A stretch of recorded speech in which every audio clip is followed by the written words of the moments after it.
ரெகுலராக நமக்கு ஒரு 4 மாதம் டைம் கொடுத்துட்டோம்னா அந்த 4 மாத டயத்தை அப்படியே மெயின்டைன் பண்ணால் பரவாயில்ல.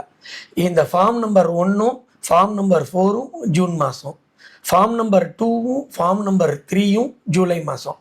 நீங்கள் ப்ரொடக்டிவாக கனெக்ட் பண்ணி பார்த்தீங்கன்னாக்க கரெக்டாக 60 நாள் 59 நாள் தான் வந்து ஃபார்ம் வந்ததுலேருந்து கிடச்சிருக்கு. ஆனால் இதை பாதி பேருக்கு தெரிய ஆரம்பித்தது எப்போன்னா ஆகஸ்ட் மாதம் 1ஆம் தேதி தான் தெரியவே ஆரம்பிச்சது. பாதி பேருக்கு தெரியல, ஃபார்ம் வரலன்னு தான் வந்து போயிட்டு இருந்தது. அப்படியே பண்ணால் கூட 120 நாள் கொடுக்க வேண்டிய டயத்தை 60 நாள் கொடுக்குறப்ப 50% வந்து போகுது.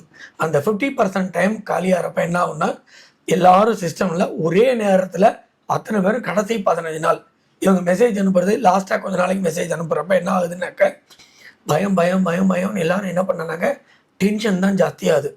நாளைக்கு வந்து நமக்கு ஏதாவது பிரச்சனை ஆயிருமோ, நம்மளோட எல்லா டாக்ஸையும் காசையும் எடுத்துன்னு போயிடுவாங்களோ. மக்கள் வந்து வரி பணம் கொடுக்குறாங்க, அதை சந்தோஷமாக நிம்மதியாக அவங்களுக்கு கொடுக்க வேண்டிய டயத்தை நீங்கள் 4 மாதம் கொடுக்குறீங்களா, கரெக்டாக 120 நாள் டைம் கொடுங்க. ஒரு தடவை 4 மாதம் கொடுத்துட்டு ஃபார்மை லேட்டாக ரிலீஸ் பண்ணிவிட்டு அந்த அவசரமாக இந்த 60 நாள் டைம் கொடுக்குறப்ப இந்த 60 நாளும் மக்கள் வந்து ஸ்ட்ரெஸ் அனுபவிக்கிறாங்க. கடைசி 10 நாள் 15 நாள் அவங்க அனுபவிக்கிற ஸ்ட்ரெஸ்ஸு இது கடைசியில் என்ன ஆகும் அப்படின்னா, நம்ம ஏதோ தப்பு பண்ணிட்டா என்ன பண்ணுறது, நம்மளை யாராவது ஏதாவது உள்ளே போட்டுருவாங்களோ. சரியா தான் இருப்பாங்க, ஆனால் தேவையில்லாத பயம் அவங்களுக்குள்ள நமக்கு இல்லை. ஃபார்ம் வரல, ஃபைல் பண்ணலைன்னா பெனால்ட்டி அப்படிம்பாங்க.